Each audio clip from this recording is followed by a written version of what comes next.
नमस्ते प्यारे साथियों, कैसे हैं आप सभी। आशा करता हूं बहुत ही अच्छे होंगे और अच्छे से पढ़ाई कर रहे होंगे। दोस्तों, आज हम आप सबके समक्ष जूनियर सहायक अध्यापक भर्ती परीक्षा हेतु हिंदी भाषा से संबंधित प्रैक्टिस सेट संख्या 13 लेके आए हैं। अभी तक हम लोगों ने इससे संबंधित 12 प्रैक्टिस सेट तक देख चुके हैं, जिसका वीडियो मेरे यूट्यूब चैनल के प्लेलिस्ट पे पड़ा हुआ है, आप वहां से प्राप्त कर देख सकते हैं। इसके अलावा इन सब का जो PDF है मेरे टेलीग्राम चैनल से आप प्राप्त कर सकते हैं। चलिए देर न करते हुए शुरू करते हैं। दोस्तों, क्वेश्चन नंबर 1 से 50 तक समान अध्ययन से संबंधित है। हम लोग हिंदी भाषा से संबंधित क्वेश्चन देखेंगे, क्वेश्चन नंबर 51 से 150 तक। ठीक दोस्तों, आप लोगों को मेरा वीडियो यदि अच्छा लगे तो लाइक करें और सब्सक्राइब करें। दोस्तों, आप लोग मुझे कमेंट करके ज़रूर बताइएगा कि आप लोगों का 100 क्वेश्चन में कितना क्वेश्चन सही हो रहा है। चलिए हम लोग स्टार्ट करते हैं क्वेश्चन नंबर 51 से। रीत काल को श्रृंगार काल की संज्ञा किसने दी है? आचार्य रामचंद्र शुक्ल ने दी है, डॉक्टर नगेन ने दी है, या फिर विश्वनाथ प्रसाद मिश्र ने दी है, या फिर मिश्र बंधु ने दी है। इसमें से ऑप्शन जो सही हो जाएगा ऑप्शन नंबर सी से हो जाएगा।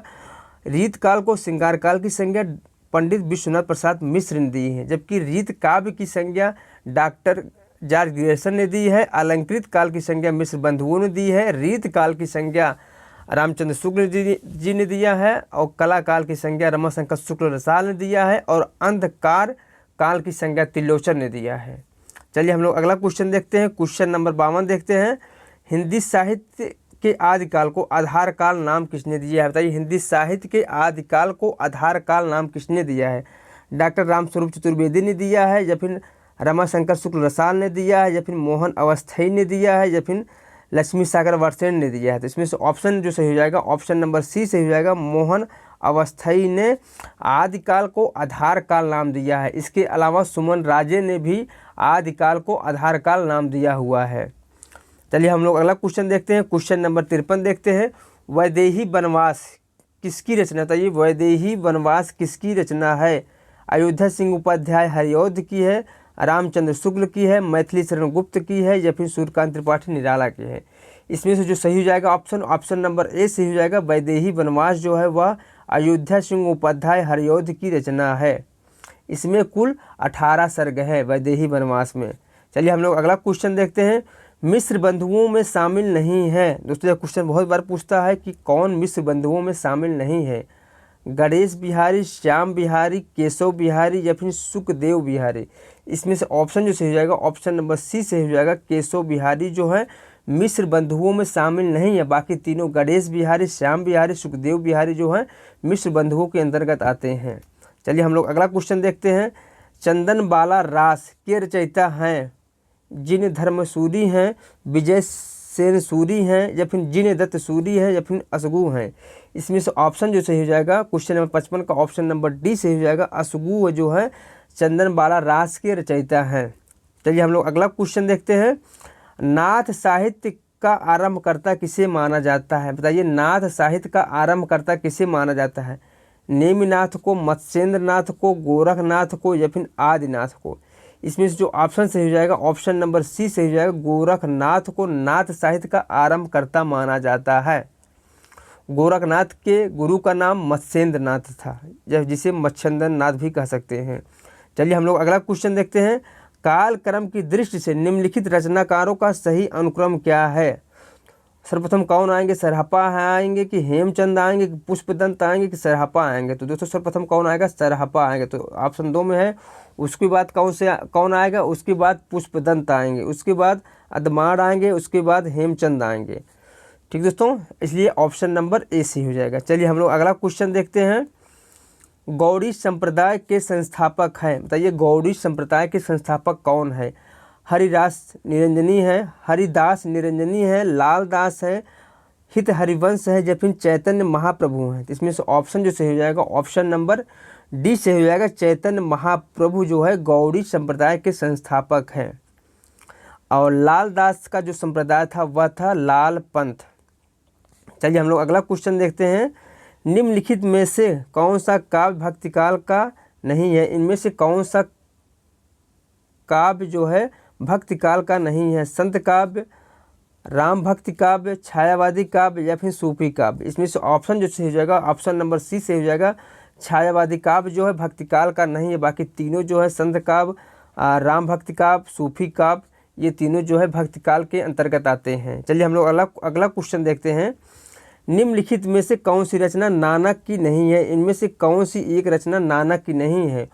सोहिला, आस दीवार, हरिरास या फिर सिद्धांत पंचमात्रा। इसमें से ऑप्शन जो सही हो जाएगा ऑप्शन नंबर डी सही हो जाएगा। सिद्धांत पंचमात्रा जो है वह गुरु नानक की रचना नहीं है, बाकी तीनों रचनाएं जो है वह गुरु नानक की है, इसलिए ऑप्शन नंबर डी सही हो जाएगा ये। चलिए हम लोग अगला क्वेश्चन देखते हैं। निम्नलिखित सूफी कवियों को उनकी रचनाओं के साथ सुलिमित कीजिए और दिए गए कूट से सही उत्तर का चयन करना है हमें।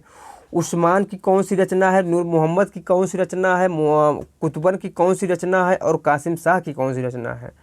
तो दोस्तों उस्मान की जो रचना है वह है क्या? चित्रावली जो है उस्मान की रचना है। नूर मोहम्मद की रचना दोस्तों जो बहुत ही फेमस है, नूर मोहम्मद की रचना अनुराग बासुरी है।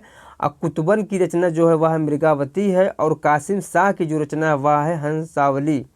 हंसावली जो है वह किसकी रचना है? कासिम शाह की। इसमें से ऑप्शन जो सही हो जाएगा ऑप्शन नंबर इसमें ए सही हो जाएगा, ऑप्शन नंबर ए सही हो जाएगा। चलिए हम लोग अगला क्वेश्चन देखते हैं। क्वेश्चन नंबर 62 देखते हैं। गीतावली की भाषा क्या है? बताइए गीतावली की भाषा क्या है? संस्कृत है, ब्रज भाषा है, पुरानी हिंदी है या फिर अवधी है? तो गीतावली की जो भाषा है वह है ब्रज भाषा। इसके रचनाकार कौन है? इसके रचनाकार तुलसीदास हैं। चलिए हम लोग अगला क्वेश्चन देखते हैं। साहित्य लहरी के रचयिता कौन है? बताइए साहित्य लहरी के रचयिता कौन है? नंददास है, चतुर्भुज दास है, सूरदास है या फिर कृष्णदास है? इसमें से जो ऑप्शन सही हो जाएगा ऑप्शन नंबर सी सही हो जाएगा। सूरदास है साहित्य लहरी के रचयिता। चलिए हम लोग अगला क्वेश्चन देखते हैं। क्वेश्चन नंबर 64 देखते हैं। इनमें से रीतकाल का कौन सा कवि अपने प्राकृतिक चित्रण के लिए विख्यात है? घनानंद, मतीराम, सेनापति या फिर ग्वाल कवि? इसमें से जो ऑप्शन सही हो जाएगा ऑप्शन नंबर सी सही हो जाएगा। सेनापति जो हैं अपने प्राकृतिक चित्रण के लिए विख्यात है। इनकी जो रचना है दोस्तों बहुत ही प्रसिद्ध रचना है, कवित रत्नाकर और काव्य कल्पद्रुम। चलिए हम लोग अगला क्वेश्चन देखते हैं। क्वेश्चन नंबर 65 देखते हैं। इनमें से अर्थ के आधार पर वाक्य के प्रकार नहीं है? संयुक्त वाक्य, संकेतवाचक वाक्य, इच्छावाचक वाक्य या फिर आज्ञावाचक वाक्य? इसमें जो ऑप्शन सही हो जाएगा ऑप्शन नंबर ए सही हो जाएगा। संयुक्त वाक्य जो है इनमें से वाक्य का प्रकार नहीं है, बाकी तीनों जो है वाक्य के प्रकार हैं। चलिए हम लोग अगला क्वेश्चन देखते हैं। क्वेश्चन नंबर 66 देखते हैं। निम्नलिखित में से कौन सी रचना कविदेव की नहीं है? इनमें से एक कौन सी रचना कविदेव की नहीं है? भाव विलास, अष्टयाम, अलंकार गंगा या फिर सुजान विनोद? इसमें से ऑप्शन जो सही हो जाएगा ऑप्शन नंबर सी सही हो जाएगा। अलंकार गंगा जो है कविदेव की नहीं है, बाकी तीनों रचनाएं भाव विलास, अष्टयाम, सुजान विनोद किसकी रचना है? देव कवि की रचना है। चलिए हम लोग अगला क्वेश्चन देखते हैं। क्वेश्चन नंबर 67 देखते हैं। कवित रत्नाकर के रचनाकार कौन है? अभी हम बता ही चुके हैं इसके पहले वाले क्वेश्चन में कि कवित रत्नाकर के रचनाकार कौन है? जगन्नाथ दास रत्नाकर हैं, सेनापति हैं, घनानंद है या फिर अयोध्या सिंह उपाध्याय हरिऔध है? इसमें से ऑप्शन जो सही हो जाएगा ऑप्शन नंबर बी सही हो जाएगा। सेनापति। कवित रत्नाकर के जो रचनाकार है सेनापति। इनकी एक और अन्य रचना बहुत ही महत्वपूर्ण जो है वह है काव्य कल्पद्रुम। चलिए हम लोग अगला क्वेश्चन देखते हैं। Question number 68। निम्नलिखित कृतियों को उनके रचनाकारों के साथ सुलेमित करना है। भरत मिलाप किसकी रचना? बताइए भरत मिलाप जो है वह है किसकी रचना है? ईश्वर दास की रचना है। ध्यान मंजरी किसकी रचना है? ध्यान मंजरी जो है वह अग्रदास की रचना है। रामायण महानाटक जो है किसकी रचना है? तो यह है प्राणचंद चौहान की रचना है। और अवध विलास जो है वह किसकी रचना है? अवध विलास लाल दास की रचना है। और हृदय राम की जो रचना है वह है हनुमान नाटक। चलिए हम लोग अगला क्वेश्चन देखते हैं। क्वेश्चन नंबर 69 देखते हैं। सगुण अलंकारन सहित दोष रहित जो होय, शब्द अर्थ ताको कवित विबुध कहत सब कोय। काव्य विषयक यह परिभाषा इनमें से किस आचार्य कवि की है? चिंतामणि की, केशव दास की, भिखारी दास की या फिर मतीराम की? इसमें से जो ऑप्शन सही हो जाएगा ऑप्शन नंबर ए सही हो जाएगा। ये जो परिभाषा है काव्य विषय की यह चिंतामणि की है। किसकी है? चिंतामणि की है, इसलिए ऑप्शन नंबर ए सही हो जाएगा। चलिए हम लोग अगला क्वेश्चन देखते हैं। निम्नलिखित कवियों में से एक भारतेंद्र युगीन नहीं है। इनमें से एक कौन सा कवि भारतेंद्र युगीन नहीं है?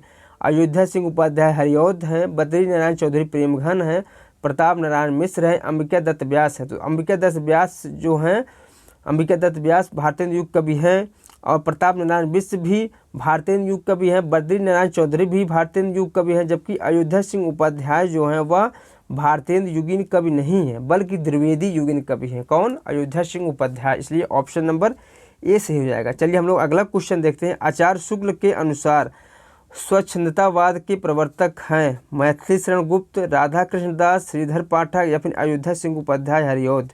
इसमें से ऑप्शन जो सही हो जाएगा ऑप्शन नंबर सी सही हो जाएगा। श्रीधर पाठक जो है वह स्वच्छंदतावाद के प्रवर्तक हैं आचार्य शुक्ल के अनुसार, आचार्य रामचंद्र शुक्ल के अनुसार। इनकी एक अन्य बहुत ही प्रसिद्ध रचना जो है वह कश्मीर सुषमा, जिसको इन्होंने ब्रजभाषा में लिखा हुआ है। चलिए हम लोग अगला क्वेश्चन देखते हैं। क्वेश्चन नंबर 72 देखते हैं। इनमें छायावाद की विशेषताओं से संबंधित कौन सा विकल्प सही नहीं है? आत्मानुभूत की अभिव्यक्त, कल्पना की अतिशयता या फिर सूक्ष्म के प्रति स्थूल का विद्रोह या फिर सौंदर्य के प्रति अत्यधिक आकर्षण।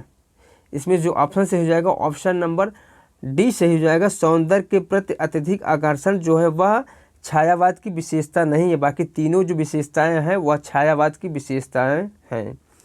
चलिए हम लोग अगला क्वेश्चन देखते हैं। प्रगतिवाद की विशेषता नहीं है, इनमें से कौन सी एक विशेषता प्रगतिवाद की नहीं है? शोषण के प्रति सहानुभूत, कल्पना प्रवणता या फिर क्रांति का आह्वान या फिर शोषकों के प्रति घृणा। तो इसमें से ऑप्शन जो सही हो जाएगा ऑप्शन नंबर बी से हो जाएगा। कल्पना प्रवणता जो है वह प्रगतिवाद की विशेषता नहीं है, बाकी तीनों विशेषताएं जो है प्रगतिवाद की विशेषता है, इसलिए ऑप्शन नंबर बी से हो जाएगा। चलिए हम लोग अगला क्वेश्चन देखते हैं। इनमें से दूसरा सप्तक में संकलित कवि है, इनमें से कौन सा कवि दूसरे सप्तक में संकलित कवि है? रघुवीर सहाय, केदारनाथ सिंह, सर्वेश्वर दयाल सक्सेना या फिर नेमिचंद्र जैन। इसमें से ऑप्शन जो सही हो जाएगा ऑप्शन नंबर ए सही हो जाएगा। रघुवीर सहाय जो है वह दूसरे सप्तक के कवि हैं, बाकी तीनों जो कवि हैं दूसरे सप्तक के कवि नहीं हैं। चलिए हम लोग अगला क्वेश्चन देखते हैं। नई कविता पत्रिका का प्रकाशन कब प्रारंभ हुआ? बताइए, नई कविता पत्रिका का प्रकाशन कब हुआ? 1954 में, 1951 में या फिर 1943 में या फिर 1959 में। इसमें से ऑप्शन जो सही हो जाएगा ऑप्शन नंबर ए सही हो जाएगा। 1954 ईस्वी में नई कविता का प्रकाशन प्रारंभ माना जाता है। चलिए हम लोग अगला क्वेश्चन देखते हैं। जिह्वा के आधार पर स्वर कितने प्रकार के होते हैं? बताइए, जिह्वा के आधार पर स्वर कितने प्रकार के होते हैं? 2 प्रकार के, 3 प्रकार के, 4 प्रकार के या फिर 6 प्रकार के। इसमें से ऑप्शन जो सही हो जाएगा ऑप्शन नंबर बी से हो जाएगा। 3 होते हैं। जिह्वा के आधार पर स्वर 3 प्रकार के होते हैं। कौन कौन से स्वर? अग्र स्वर, मध्य स्वर और पश्च स्वर। चलिए हम लोग अगला क्वेश्चन देखते हैं। 6 वर्ण किसके योग से बना है? इसमें से ऑप्शन जो सही हो जाएगा ऑप्शन नंबर ए सही हो जाएगा। क और स के योग से 6 वर्ण बना है। चलिए हम लोग अगला क्वेश्चन देखते हैं। निम्न में से योजक चिन्ह है, इनमें से कौन सा एक योजक चिन्ह है? तो ऑप्शन ए जो है यह प्रश्नवाचक चिन्ह है, क्या है? प्रश्नवाचक चिन्ह है। और ऑप्शन बी जो है यह जो क्या है? विस्मय बोधक चिन्ह है। और ऑप्शन डी जो है यह क्या है? विकल्प चिन्ह है। जबकि ऑप्शन जो सी है वह है क्या? योजक चिन्ह। इसलिए ऑप्शन नंबर सी से जाए, क्योंकि इसमें पूछा है क्या? योजक चिन्ह कौन सा है। चलिए हम लोग अगला क्वेश्चन देखते हैं। शुद्ध शब्द कौन सा है? इनमें से कौन सा एक शुद्ध शब्द है? बताइए। तो इसमें से ऑप्शन जो सही हो जाएगा ऑप्शन नंबर कौन सही हो जाएगा? ऑप्शन नंबर डी सही हो जाएगा। निर्भर जो है वह शुद्ध शब्द है, बाकी तीनों जो है वह अशुद्ध शब्द हैं। चलिए हम लोग अगला क्वेश्चन देखते हैं। क्वेश्चन नंबर 80 देखते हैं। किस शब्द की वर्तनी अशुद्ध है? इनमें से किस शब्द की वर्तनी अशुद्ध है? तो इसमें से ऑप्शन जो सही हो जाएगा ऑप्शन नंबर डी से हो जाएगा। भुक्खड़ की जो वर्तनी है दोस्तों अशुद्ध है, बाकी तीनों की वर्तनी शुद्ध है, इसलिए ऑप्शन नंबर डी सही हो जाएगा। दोस्तों जो डबल खा है दोस्तों यहाँ का होगा। चलिए हम लोग अगला क्वेश्चन देखते हैं। क्वेश्चन नंबर 81 देखते हैं। वर्तनी शुद्ध है, इनमें से किसकी वर्तनी शुद्ध है? ऑप्शन ए है अशक्ति या फिर परितोषिक या फिर सुसुता या फिर सुबुद्धि। तो इसमें से ऑप्शन जो सही हो जाएगा ऑप्शन नंबर ए सही हो जाएगा। तो ऑप्शन इसमें दोस्तों ए जो ऑप्शन दिया है केवल ए की वर्तनी शुद्ध है, तो ऑप्शन नंबर ए इसमें सही हो जाएगा।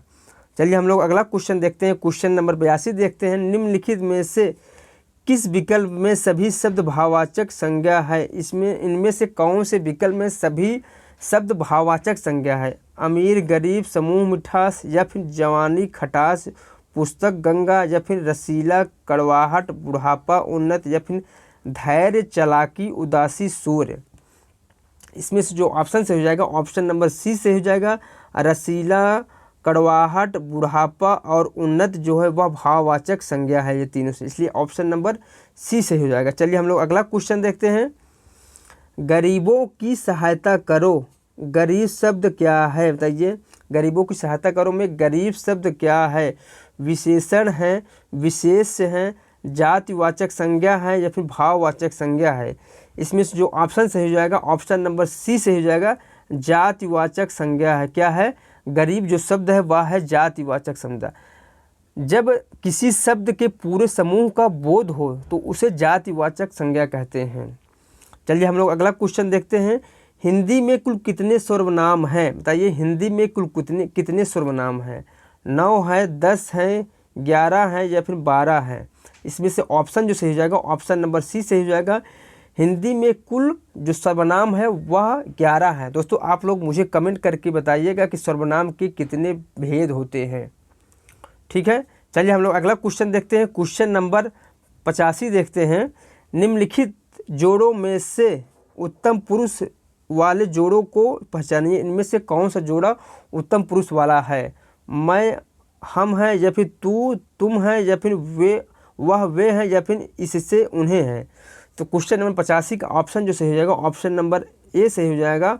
मैं और हम उत्तम पुरुष का जोड़ा है। बाकी जो दोस्तों तू और तुम है ये किसका जोड़ा है? यह है मध्यम पुरुष का, और वह, वे जो है यह है अन्य पुरुष का जोड़ा है, इसलिए ऑप्शन नंबर ए सही हो जाएगा इसमें। चलिए हम लोग अगला क्वेश्चन देखते हैं। व्याकरण की दृष्टि से कौन सा शब्द विशेषण नहीं है? इनमें से कौन सा शब्द व्याकरण की दृष्टि से विशेषण नहीं है? भयभीत, निर्भीक, भीरू, या फिर भय?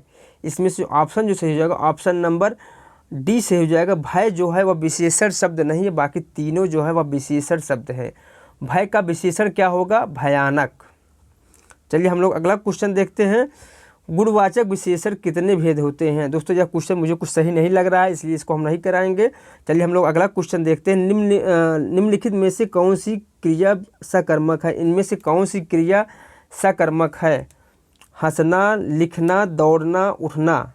तो क्वेश्चन नंबर 88 का ऑप्शन नंबर बी से हो जाएगा। लिखना जो है वह सकर्मक क्रिया है। क्या है? लिखना जो है वह सकर्मक क्रिया है, इसलिए ऑप्शन नंबर बी से हो जाएगा। चलिए हम लोग अगला क्वेश्चन देखते हैं।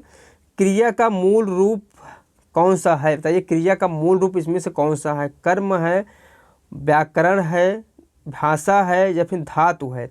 इसमें से ऑप्शन नंबर डी सही हो जाएगा। धातु जो है वह क्रिया का मूल रूप है।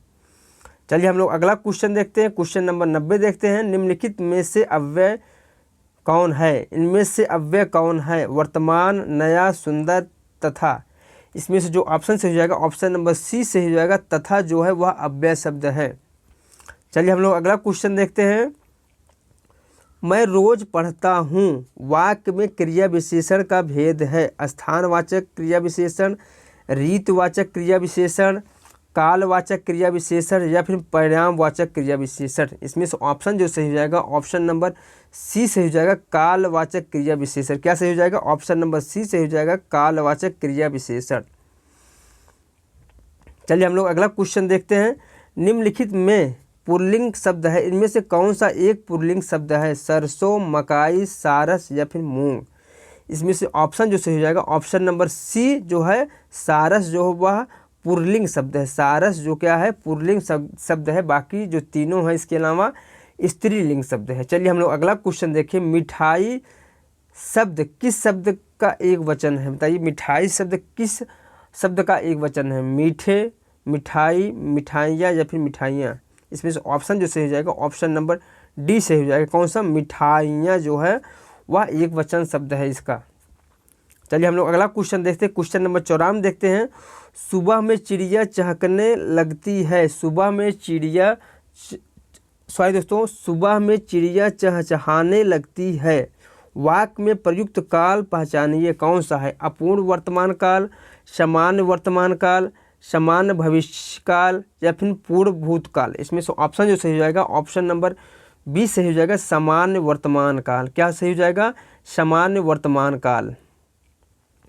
चलिए हम लोग अगला क्वेश्चन देखते हैं, क्वेश्चन नंबर 55 देखते हैं।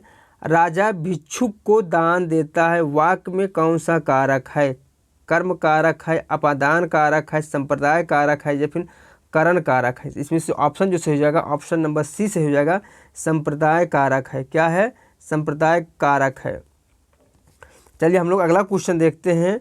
यह ताले की चाबी है, यह ताले की चाबी है, रेखांकित में से कौन सा कारक है? संप्रदान कारक या फिर अपादान कारक या फिर करण कारक या फिर कर्ता कारक? इसमें से ऑप्शन जो सही हो जाएगा ऑप्शन नंबर ए सही हो जाएगा, संप्रदान कारक है। कौन सा है? संप्रदान कारक है। चलिए हम लोग अगला क्वेश्चन देखते हैं।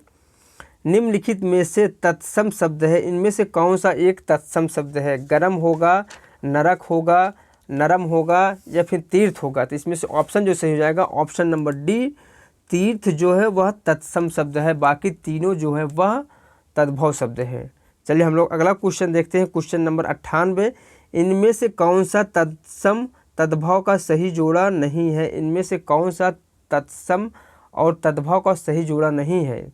इसमें से जो ऑप्शन सही हो जाएगा ऑप्शन नंबर सी सही हो जाएगा, नज़र और आँख जो है तत्सम तद्भव का सही जोड़ा नहीं है। इसका तत्सम और तद्भव का सही जोड़ा क्या होगा? अच्छी और आँख। क्या होगा? अच्छी आँख तो सही है, इसके जो नज़र की जगह अच्छी होगा। चलिए हम लोग अगला क्वेश्चन देखते हैं, क्वेश्चन नंबर 99 देखते हैं। निम्नलिखित में से कौन सा शब्द स्वतंत्र शब्द नहीं है? इनमें से कौन सा एक शब्द जो है स्वतंत्र शब्द नहीं है? अनपढ़, अवस्था, भारतीय या फिर इनमें से कोई नहीं? तो इसमें से ऑप्शन जो सही हो जाएगा ऑप्शन नंबर डी से हो जाएगा, इनमें से कोई नहीं। चलिए हम लोग अगला क्वेश्चन देखते हैं, क्वेश्चन नंबर 100 देखते हैं।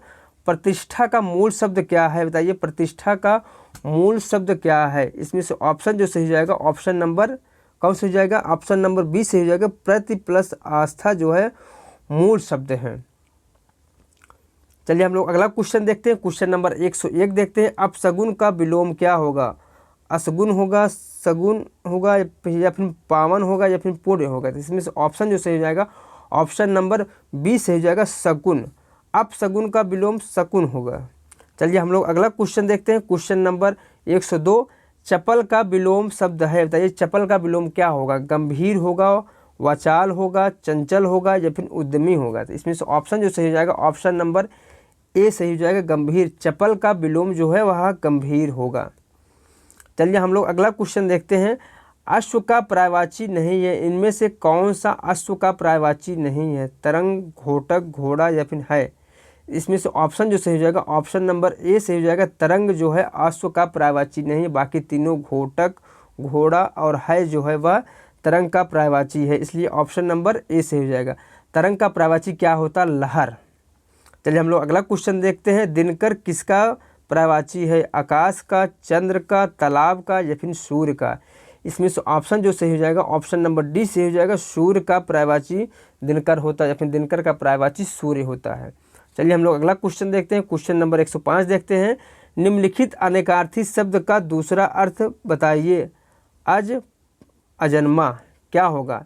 इसमें से जो ऑप्शन सही हो जाएगा ऑप्शन नंबर कौन से हो जाएगा? ऑप्शन नंबर डी से हो जाएगा। अज और अजन्मा जो है ईश्वर है, इसमें ईश्वर अनेकार्थी शब्द होगा। चलिए हम लोग अगला क्वेश्चन देखते हैं, क्वेश्चन नंबर 106 देखते हैं। वर्ण का अर्थ नहीं होता है, बताइए इनमें से कौन सा एक वर्ण का अर्थ नहीं होता है? अक्षर, रंग, सुंदर या फिर जात? इसमें से ऑप्शन जो सही हो जाएगा ऑप्शन नंबर कौन सही हो जाएगा? अक्षर जो है वर्ण का अर्थ होता है, जात जो है वर्ण का अर्थ होता है, इसके अलावा जो है रंग भी वर्ण का अर्थ होता है, जबकि सुंदर जो है वह वर्ण का अर्थ नहीं होता, इसलिए ऑप्शन नंबर सी और डी से हो जाएगा। क्या सही हो जाएगा? ऑप्शन नंबर डी से हो जाएगा। चलिए हम लोग अगला क्वेश्चन देखते हैं, क्वेश्चन नंबर 107। निम्नलिखित में से कौन सा अधिव्यधि शब्द युग में अधिक का अर्थ है? मानसिक कष्ट, आधा, पागलपन या फिर अधक पारी जैसे रोग? इसमें से ऑप्शन जो सही हो जाएगा ऑप्शन नंबर ए सही हो जाएगा, अधिक का जो अर्थ है वह है मानसिक कष्ट। चलिए हम लोग अगला क्वेश्चन देखते हैं। क्वेश्चन नंबर 108, अनिल अनल का सही अर्थ देने वाले शब्द युग्म हैं वायु अग्नि, अग्नि वायु, या फिर हवा पानी, या फिर आग पानी। इसमें से ऑप्शन जो सही हो जाएगा ऑप्शन नंबर ए सही हो जाएगा। अनिल वायु का और अनल अग्नि का अर्थ देने वाले शब्द हैं। चलिए हम लोग अगला क्वेश्चन देखते हैं। अदृश्य शब्द का अर्थ है, तो ये अदृश्य शब्द का क्या अर्थ होगा? जो दूर हो, जो दिखाई दे, जो दिखाई न दे, दूर दिखने वाला। तो इसमें से ऑप्शन जो सही हो जाएगा ऑप्शन नंबर सी सही हो जाएगा। अदृश्य शब्द का अर्थ है जो दिखाई न दे, इसलिए ऑप्शन नंबर सी सही हो जाएगा। चलिए हम लोग अगला क्वेश्चन देखते हैं। जिसकी कोई कीमत ना हो सके, वाक्यांश के लिए एक शब्द क्या है? कीमती, अमूल्य, बहुमूल्य, या फिर उपयुक्त में से कोई नहीं। तो इसमें से ऑप्शन जो सही हो जाएगा ऑप्शन नंबर बी सही हो जाएगा, अमूल्य। जिसकी कोई कीमत ना हो सके उसके लिए अमूल्य शब्द का प्रयोग होता है। जो बहुत कीमती हो उसके लिए बहुमूल्य शब्द का प्रयोग होता है। चलिए हम लोग अगला क्वेश्चन देखते हैं। स्वर संधि का उदाहरण है, इनमें से कौन सा एक स्वर संधि का उदाहरण है? तो इसमें से जो ऑप्शन से हो जाएगा ऑप्शन नंबर ए से हो जाएगा। अन्वय जो है वह स्वर संधि का उदाहरण है। किसका? स्वर संधि का उदाहरण है। चलिए हम लोग अगला क्वेश्चन देखते हैं। क्वेश्चन नंबर 112 देखते हैं। पवन शब्द का संधि विच्छेद होगा, बताइए इनमें से कौन सा एक पवन शब्द का संधि विच्छेद होगा? तो इसमें से ऑप्शन जो सही हो जाएगा ऑप्शन नंबर सी सही हो जाएगा। पौ प्लस वन जो है यह पवन शब्द का संधि विच्छेद है, इसलिए ऑप्शन नंबर सी सही हो जाएगा। चलिए हम लोग अगला क्वेश्चन देखते हैं। जिस समास में प्रथम पद संख्यावाची तथा अंतिम पद संज्ञा हो वह है द्वंद्व समाज, तत्पुरुष समाज, द्विगु समाज, या फिर अव्ययी भाव समाज। इसमें से ऑप्शन जो सही हो जाएगा ऑप्शन नंबर सी सही हो जाएगा, द्विगु समाज। चलिए हम लोग अगला क्वेश्चन देखते हैं। क्वेश्चन नंबर 114 देखते हैं। 8 अध्याय है जिसमें किस समास का उदाहरण है? द्विगु समाज, बहुब्रीहि समाज, द्वंद्व समाज, या फिर कर्मधारय समाज। इसमें जो ऑप्शन से हो जाएगा ऑप्शन नंबर बी से हो जाएगा, बहुब्रीहि समाज। 8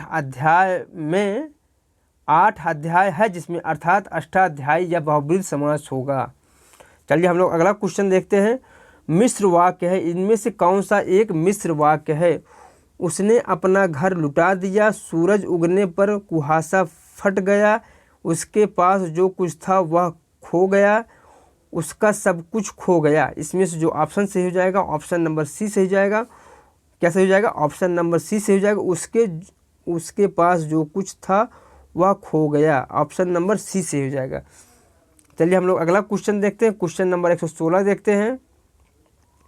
मुझे आज खाने का मन नहीं होती है, मुझे आज खाने का मन नहीं होती है। उपयुक्त वाक्य में अशुद्ध अंश स्पष्ट कीजिए। इनमें से कौन सा वाक्य जो है अशुद्ध है? मुझे आज खाने का या फिर मन नहीं होती है।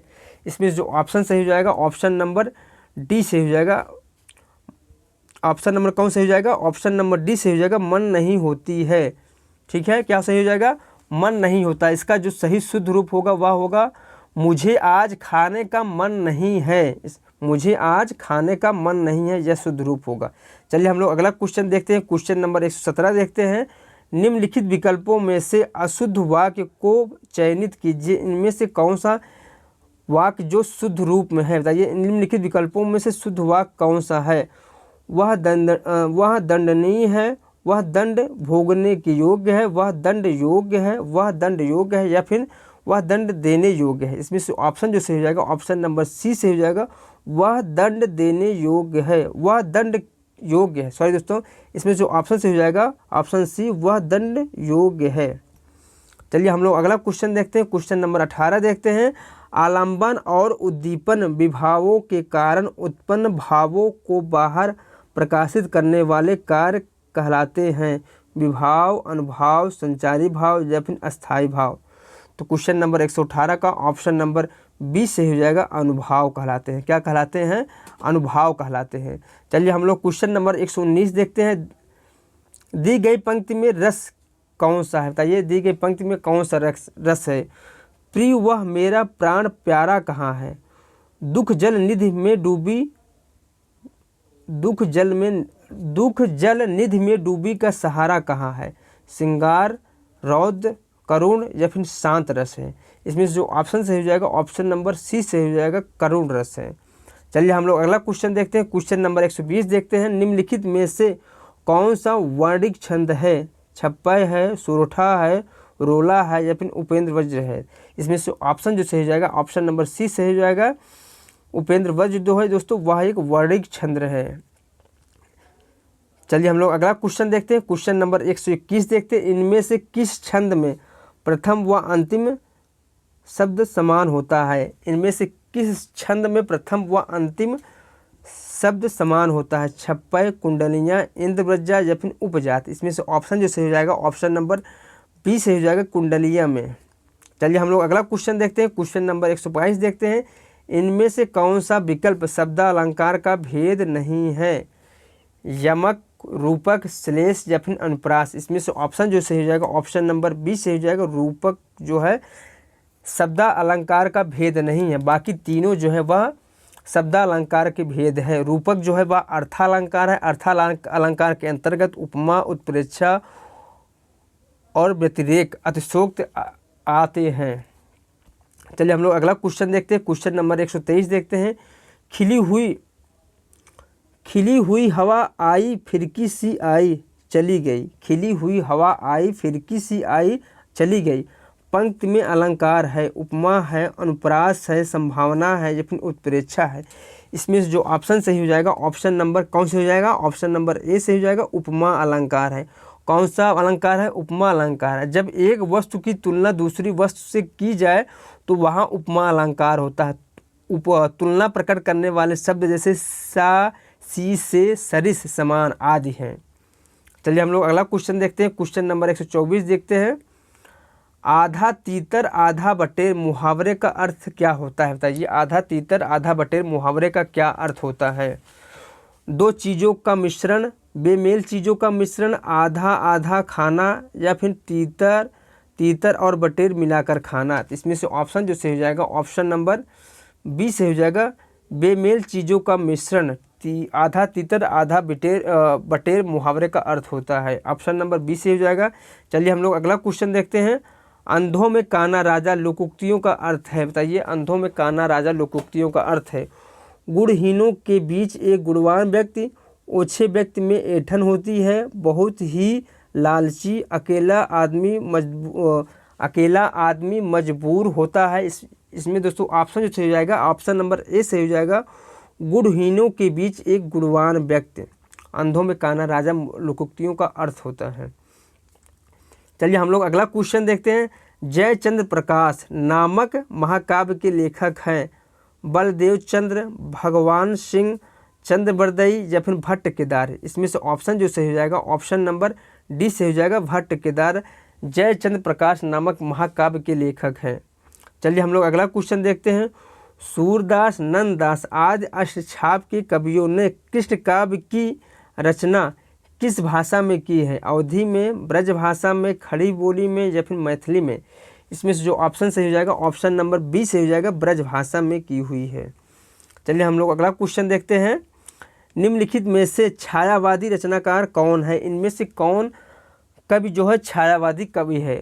नागार्जुन है, मुक्तिबोध है, सुमित्रा नंदन पंत है या फिर त्रिलोचन है। इसमें से ऑप्शन जो सही हो जाएगा ऑप्शन नंबर सी से हो जाएगा, सुमित्रा नंदन पंत जो है वह छायावादी कवि है। छायावादी प्रमुख कवि कौन कौन से हैं, सुमित्रा नंदन पंत है, सूर्यकांत त्रिपाठी निराला है, जयशंकर प्रसाद है, महादेवी वर्मा है।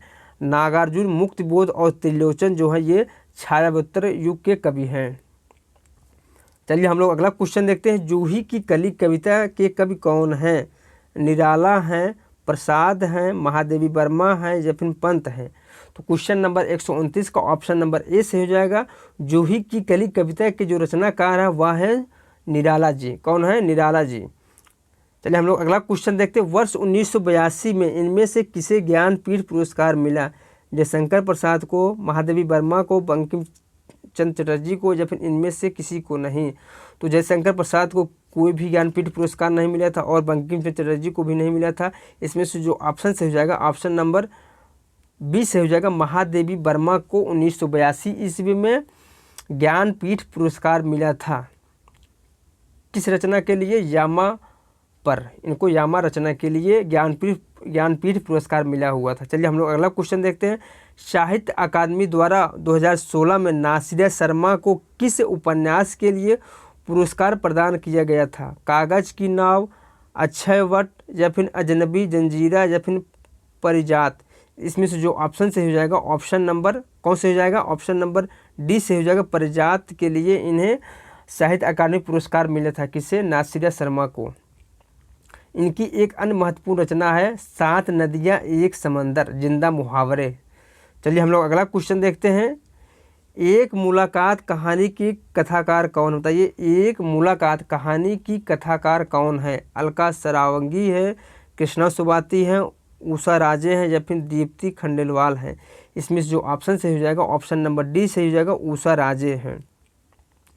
चलिए हम लोग अगला क्वेश्चन देखते हैं। फांस किसकी रचना था? ये फांस जो है वह किसकी रचना है? दूध नाथ सिंह की है, रविंद्र कालिया की है, नंद किशोर नौटियाल की है, या फिर संजीव की है। इसमें जो ऑप्शन से हो जाएगा ऑप्शन नंबर बताइए, इसमें कौन से हो जाएगा? ऑप्शन नंबर डी से हो जाएगा। फांस जो रचना है वह संजीव की है। किसकी है? ऑप्शन नंबर डी से हो जाएगा, संजीव की रचना है। चलिए हम लोग अगला क्वेश्चन देखते हैं। निम्नलिखित कथन किस उपन्यास से उद्धृत है? क्षीण स्वर में बोला मेरा कहा सुना माफ़ करना। क्षीण स्वर में बोला मेरा कहा सुना माफ़ करना। धनिया, अब जाता हूँ गाय की लालसा मन में ही रह गई। यह जो पंक्ति है कहाँ से ली गई है? गोदान से, तमस से, स्कंदगुप्त से, या फिर लहरों के राजहंस से। इसमें से ऑप्शन जो सही हो जाएगा ऑप्शन नंबर ए से हो जाएगा, गोदान से ली गई है यह कथन। चलिए हम लोग अगला क्वेश्चन देखते हैं। क्वेश्चन नंबर 135 देखते हैं। नाटक स्कंदगुप्त की रचना किसने की है? बताइए, स्कंदगुप्त की नाटक रचना किसने की है?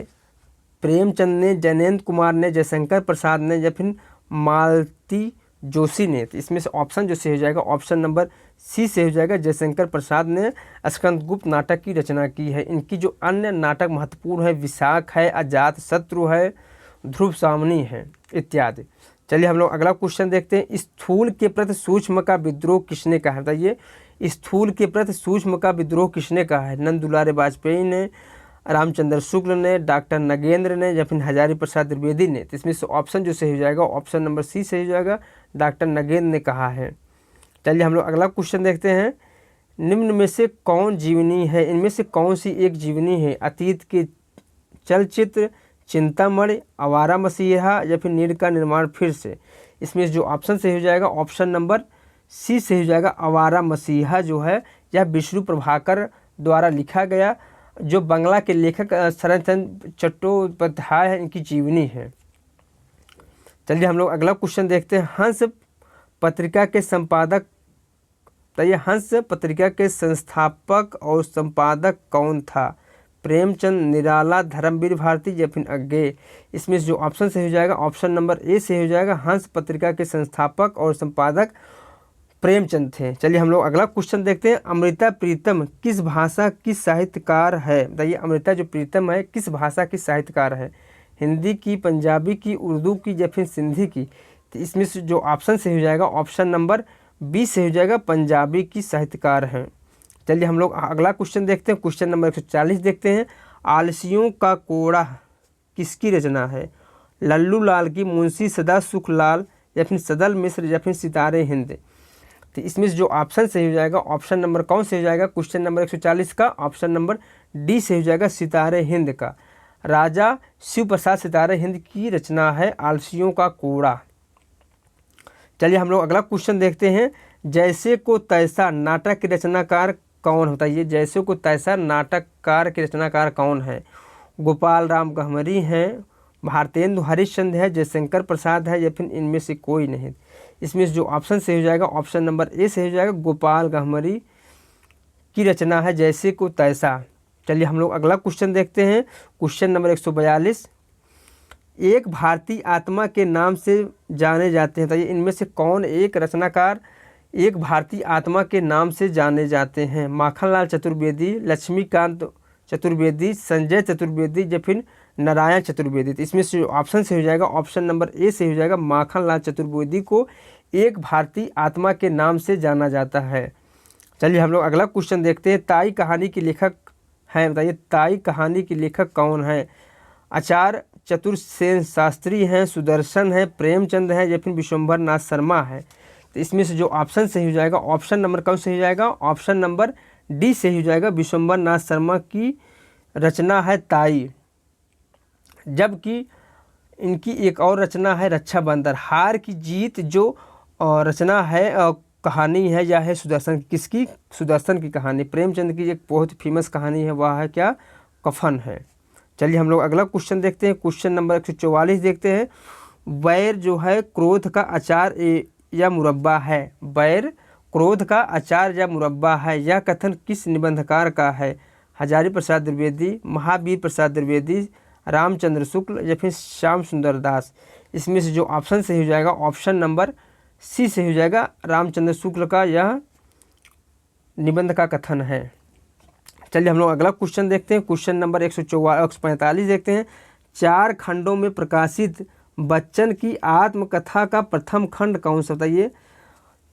हरिवंश राय बच्चन ने अपनी जो है 4 भागों में आत्मकथा लिखा हुआ है। तो जो सर्वप्रथम इनकी आत्मकथा लिखा गया था वह लिखा गया था क्या भूलूं क्या याद करूं।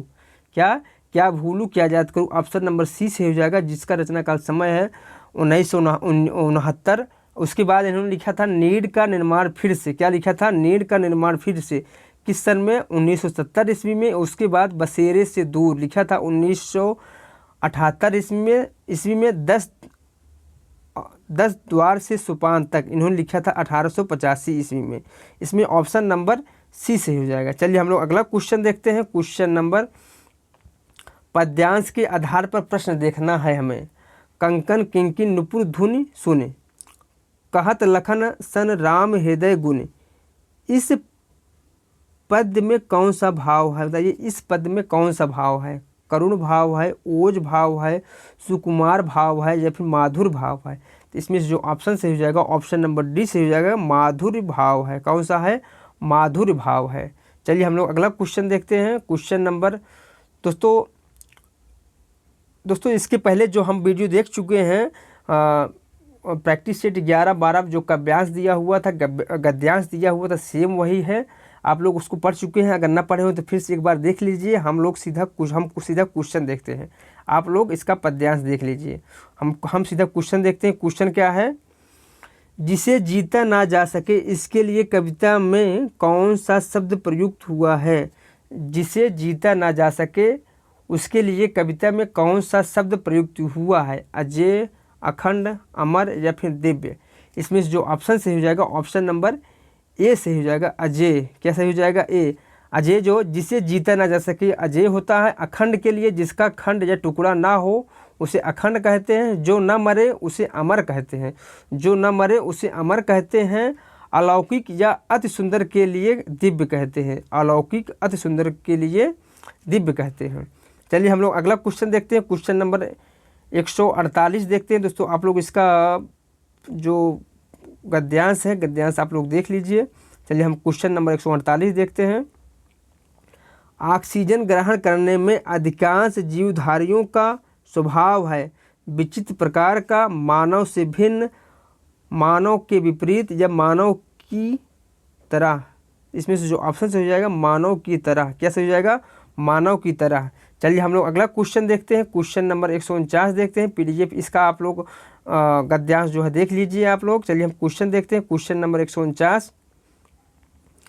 शिक्षकों को प्रशिक्षण में यह सिखाया जाता है कि वे यह स्वीकार करें कि वे अज्ञानी हैं, वे यह स्वीकार करें कि वे उलझे हुए हैं, वे यह स्वीकार न करें कि उन्हें ज्ञान नहीं है, या फिर वे यह स्वीकार न करें कि वे शिक्षक हैं।